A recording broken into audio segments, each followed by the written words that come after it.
குப்பையை மேலாக்குங்கள், மேட்டை குப்பையாக்குங்கள், ஒரே ஆணை இருக்கிறது. எல்லாரும் ஒன்றும் புரியல. மன்னா, இறைவன் இதைத்தான் செய்து கொண்டிருக்கிறார். கீழ் இருப்பவரை மேலே கொண்டு செல்கிறான், மேல் இருப்பவரை கீழே.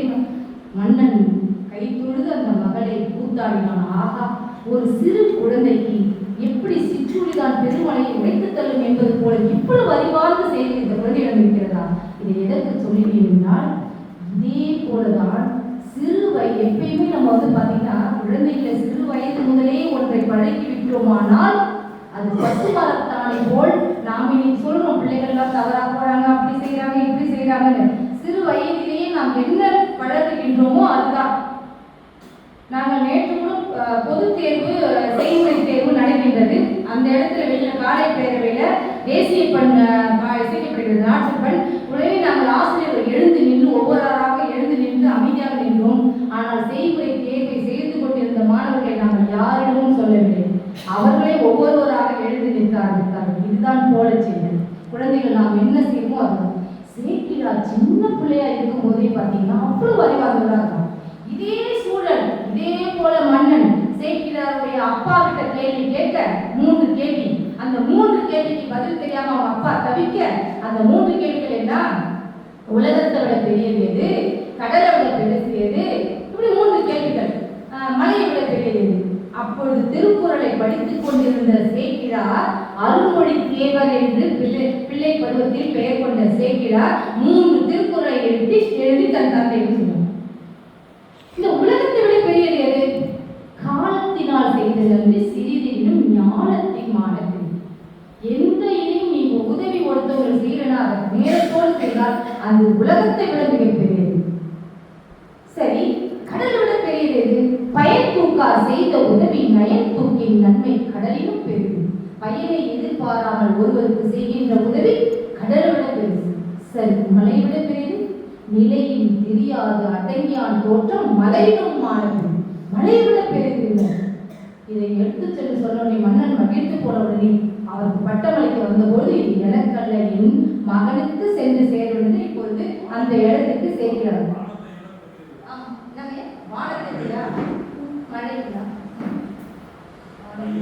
வையகமும் வானகமும்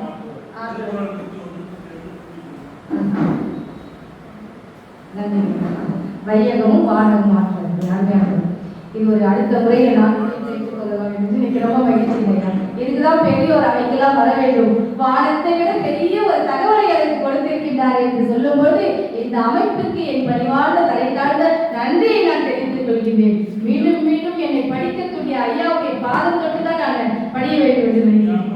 உதவிக்கு செய்யாமல் செய்த உதவிக்கு வையகமும் வானகமும் ஆற்றல் அறிவு. இதுதான் எப்போது நம்ம எல்லாரும் இன்னைக்கு பார்த்தீங்கன்னா பதில் உதவியா போயிடுச்சு. பலகாரம் கூட நீ தீபாவளிக்கு கொடுத்தா பொங்கலுக்கு கிறிஸ்துமஸ் கொடுக்குறாங்க. நீங்க கிறிஸ்தவர்களுக்கு தீபாவளிக்கு கொடுக்க விட்டுட்டீங்கன்னா உங்களுக்கு கிறிஸ்துமஸ் பலகாரம் வர மாட்டோம். இன்னைக்கு அப்படி ஆகி போச்சு உலகம். அந்த மாதிரிலாம் இருக்காத. உனக்கு எதுவுமே செஞ்சாலும் செய்யாட்டாலும் நீ ஒருத்தவங்களுக்கு போய் உதவி வரைத்தல் உதவி செய்யப்பட்டார் சாமி வரைத்து சொல்கிறார். அப்படி நீ செய்யாமல் செய்கின்ற உதவி இந்த வானத்தை விட பெரியது. இந்த 3 திருக்குறள், இந்த ஐயா சொன்ன வானகம் அதையும் சேர்த்து கொள்ளலாம். இந்த அத்தனை கருத்துக்களையும் சேக்கிழார் தன்னுடைய பெரிய புராணத்தில் தொண்டர் தம்முடைய செயல்பாட்டின் மூலமாக பதிவு செய்திருக்கிறார் என்றால் அதனால் தான் அந்த நூலுக்கு பெரிய புராணம் என்று ஒரு பெயர் உண்டு. சரி, அடுத்து மன்னன் எப்பொழுதுமே மன்னன் மட்டுமல்ல, அந்த நாட்டை சேர்ந்தவர்கள் எல்லாம் சீரக சிந்தாமணியுடைய வரலாற்றையை கேட்டுக் கொண்டிருக்கும் பொழுது சேக்கிழார் சற்றே எப்பவுமே இடிப்பாறை இல்லாத ஏமரா மன்னன் கெடுப்பாறை யாரும் கெடுகிற மாதிரி சற்றே சென்று மன்னனுக்கு அறிவுக்கு தானே மந்திரியோட வேலை.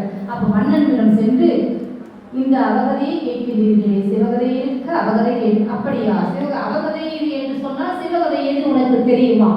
உடனடியாக அப்பொழுதுதான் அதுக்கு யார் சென்றது, அதை எப்பொழுது பாடினார்கள்? சுந்தரருடைய திருத்தொண்டர் தகையும் நம்பியாண்டாருடைய தொண்டர் திருவந்தாதியும் கொண்டு அந்த கதையெல்லாம் மன்னனுக்கு கொஞ்சம் கொஞ்சமாக இவர் சேக்கிழார் சொல்ல சொல்ல சொல்ல சொல்ல அதை கேட்ட மன்னன் வியந்து போய், யான் பெற்ற இன்பம் பெருகையும் வையகம் எழும் நோக்கி இந்த கதையை நீ ஒரு நூலாக படைக்க வேண்டும் என்று சொல்லி பொன்னும் பொருளும் கொடுத்து அவர்கள் கொடுக்கிறார். ஒரு பெரிய மகிழ்ச்சியான செய்தி பார்த்தீங்கன்னா, ராமாயணம் வடமொழியில் இருந்து வந்தது, மகாபாரதமும் வடமொழியில் வந்தது, கந்தபுராணமும் அப்படித்தான். ஆனால் தமிழிலிருந்து உபமன்ய விலாசம் என்று வடமொழிக்கு போன பெருமைக்குரிய நூல் தான் பெரிய புராணம். அந்த பெரிய புராணத்தை சேர்க்கிறார். சும்மா படிச்சாரா? இல்லை, நம்மளாம் ஏதோ எழுதுங்க டக்கு அந்த மாதிரிலாம் எழுதுறியோம்.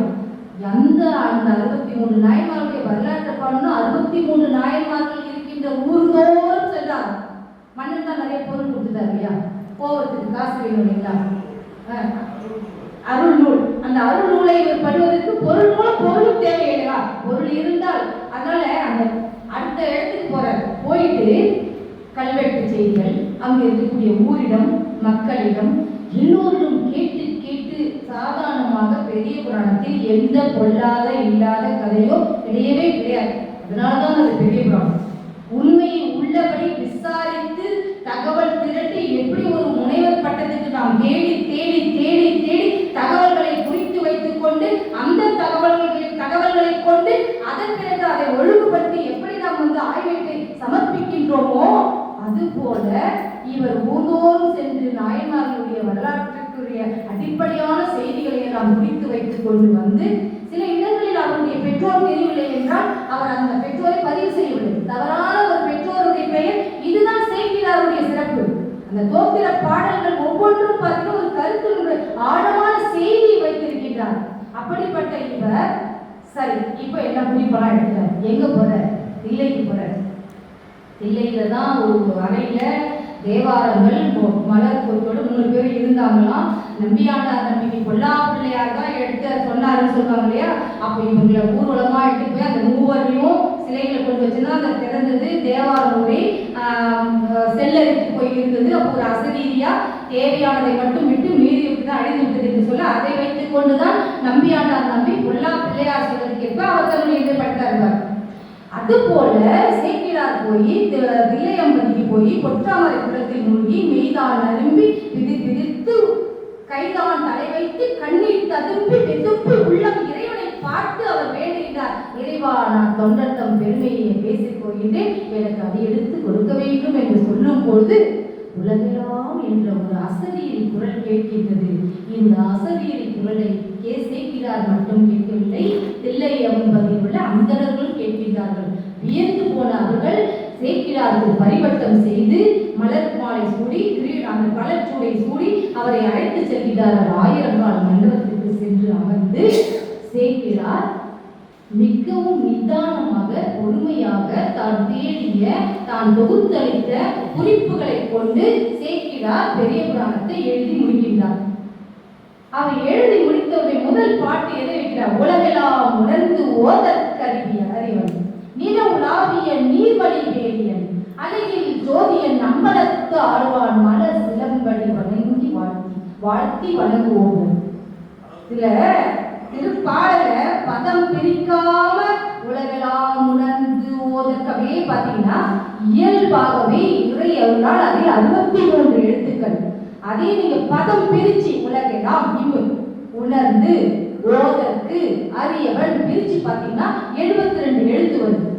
இதுதான் இறைவனுடைய அருளுடன் அவரால் பாடப்பட்டது. இப்படி அருணகிரிநாதருக்கு முத்து முத்தாக பாடல் சொன்ன உடனே அருணகிரிநாதர் முத்தை தரு பத்தி திருநக அத்திக்கிரை சத்திச்சரணம் முத்தி கோவித்து குருவன் என ஓடும் முக்கட்பர் துருதி முப்பட்டது கற்பித்திருவரும் 33 வட்டத்தவரும் நடிவேட 10 தலை தத்த கடைகள் ஒட்டைத்திரி மத்தை பொருள் பட்டப்பர் வட்டத்திகிரி இரவாக பட்டத்திரதத்தை கடவி பச்சை புயல் மெச்சத்தவரும் பட்சத்தோடு ரட்சித்தவரும் ஒரு நாளில் தித்தித்தை ஒத்த பரிவுடன் வித்தப்பதம் வைத்து பயிரும் திக்குட்பர் அடிக்க கழுவோர் கழுதாட திக்குப்பரி அட்டப்பயிரவன் தொக்கு தொகு தொக்கு தொகு சித்திரப்பவர் இக்கு திரிகளை இடவோத கொத்துப்பறை கட்டக்கல்வி குக்கு குத்துப்புடை முதுகூகை கொட்புட்ட நட்பற்றவுடரை வெட்டி பழி இட்டு குலகிரி குத்துப்பட ஒத்துப்பரவுடன் பெருமாளே அவர் பாடுவதற்கு எப்படி முத்து முத்தாக பாடி என்று முருகன் அடியெடுத்து கொடுத்தது போல் இவர் உலகெல்லாம் என்று தொடங்கி 4286வது பாடலோட முடிவில் உலகெல்லாம் என்றார். வாரியார் சுவாமிகள் சொல்றாரு, பெரிய புராணத்தில் சேக்கிழார் 15 இடங்களில் உலகெல்லாம் என்ற வார்த்தையை பயன்படுத்தி இருக்கின்றார் என்று சொல்லுகிறார். இப்படிப்பட்ட சிறப்பு வாய்ந்த இந்த பெரிய புராணத்தில் இந்த தோத்திர பாடல்களை பார்த்தோமானால் 2 காண்டங்கள். ஒரு காண்டத்துல 5 சருக்கங்கள், இன்னொன்றுல 8 சருக்கங்கள், மொத்தம் 13 சருக்கம் என்பது உட்பிரிவு. இந்த சேக்கிழார் பெரிய புராணத்தில் ஒரே பாடல் மட்டும் சேக்கிழார் பாடப்பட்ட நாயன்மார்கள் 3 பேர். 2 பாடல்களால் பாடப்பட்ட நாயன்மார்கள் எதிர்க்கிறது அவங்க 3 பேர். இதே போல 3 பாடல்கள் மட்டும் பாடப்பட்ட நாயன்மார்கள் 3 பேர், 5 பாடல்கள் பாடப்பட்ட நாயன்மார்கள் 2 பேர், 6 பாடல்கள் மட்டும் பாடப்பட்ட நாயன்மார்கள் 3 பேர், 7 பாடல்கள் மட்டும் சேக்கிழாரால் பாடப்பட்ட நாயன்மார்கள் 5 பேர், 8 பாடல்கள் மட்டும் பாடப்பட்ட நாயன்மார் ஒரே ஒருவர் தான்.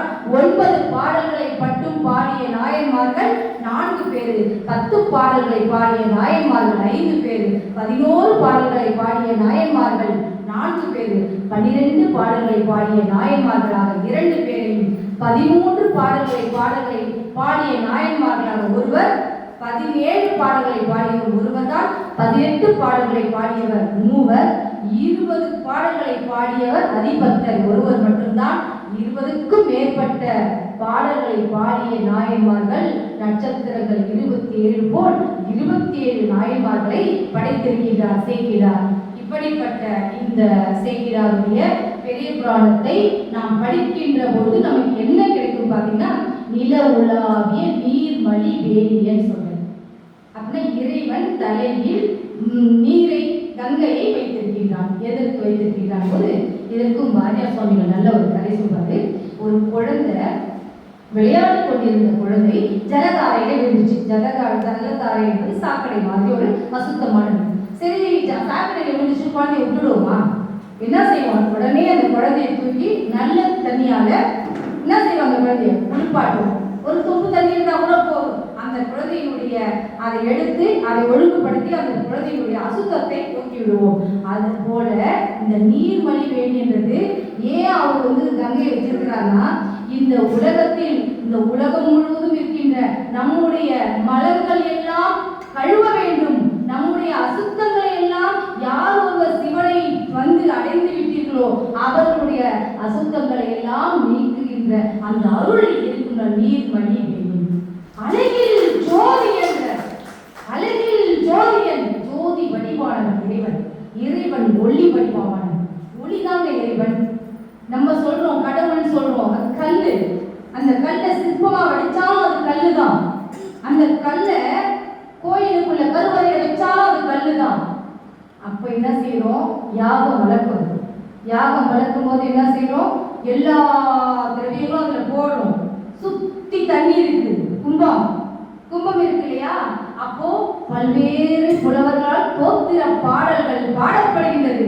தேவாரம், திருவாசகம் அப்படி என்று சொல்லக்கூடிய இறைவனுடைய தோத்திர பாடல்கள் பாட பாட பாட பாட அந்த அக்கினி ஒளி வடிவான இறைவனை கும்பத்தில் கொண்டு போய் சேர்க்கிறார்கள். கும்பத்தில் இருந்த நீரை சென்று இறைவனுடைய கருவறைக்கு உள்ள பிம்பத்தில் சேர்க்கிறார். அதுதான் கும்பாபிஷேகம். அதுவரை கல்லாக இருந்த சிலை கோயிலாக மாறுகிறது. அப்போ எப்பொழுது பாருங்க, எப்படி அந்த ஒளி எப்படி கும்பத்துக்கு போச்சுன்னா தோத்திர பாடல்கள் தான்.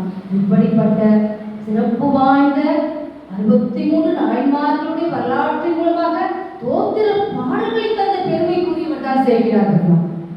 அப்படிப்பட்ட அந்த கல்லு கோயிலாக மாறுகிறது. கோயிலுக்கு ஒரு சக்தி கிடைத்து விடுகிறது. அங்க போய் நாம் இறைவனை வேண்டும் பொழுது நம்முடைய 5 புலன்களும் 5 பொறிகளும் உணர்வை பெறுகின்றன. கண்ணால் பார்க்கின்றோம், காதால் இறைவனுடைய தோத்திர பாடல்கள் கேட்கின்றோம், மூக்கினால் அந்த தீப தூப மலர் வாசனைகளை நுகர்கின்றோம், மணி ஓசையை காதில் கேட்கின்றோம். அடுத்து இறைவன் வந்த பொழுது வாயினால் பாடுகின்றோம் தோத்திர பாடல்களை, மெய்யினால் தொட்டு வணங்குகின்றோம். அப்ப 5 புலன்களும் செயல்படுகின்ற இடமாக, அதனால்தான் அழகில் ஜோதியன், அளவில்லாத ஜோதி வடிவானவன் இறைவன். அவன் என்ன செய்கின்றான்? அம்பலத்து ஆடுவான். அப்படிப்பட்ட இறைவனுடைய மலர் சிலம்படி வணங்கி வாழ்த்துவோமே என்று பாடினார். இந்த நூலை எழுதி முடிச்சுட்டு அப்பப்போ மன்னன் அனுப்பி கேட்டுக்கிறார். சேர்க்கிறார். எது வரைக்கும் பாடியிருக்கிறார். கேட்டு முடிச்ச உடனே இப்போ அரங்கேற்றம் தயார். மன்னன் வருகின்றார். வந்து சேர்க்கிறார். பெரிய மன்னத்தை எழுதி முடிச்சுட்டார். வந்த உடனே சேர்க்கிறார். பார்க்குறாரு. பிழம்பா நல்லா ஐயா மாதிரி பட்டையா போட்டு பார்த்தோடனே மன்னன் ஒரு காலில் எழுந்து கும்பிடுறாரு. கும்பிட்ட உடனே ஒரு அசரி திரும்பவும் கேட்டதாக சேர்க்கிறார் புராணத்தில்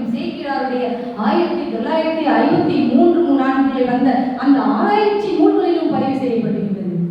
வளவ இறை மன்னன் இல்லையா, இவர் எழுதிட்டார், நாம் அடியெடுத்து கொடுக்க உலகலாம் என்று அடியெடுத்து கொடுக்க சீக்கிராரால் பாடப்பட்ட அந்த நூலை நீ கேட்பாயாக.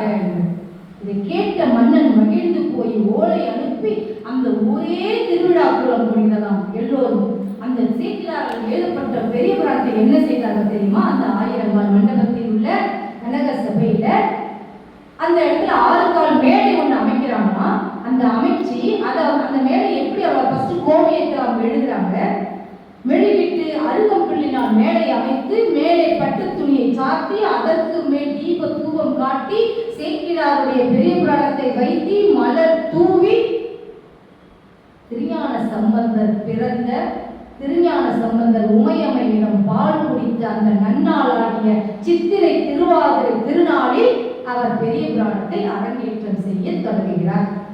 1 வருடம். அடுத்த ஆண்டு சித்திரை திருவாதிரை திருநாளில் அந்த அரங்கேற்றம் முடிந்தது.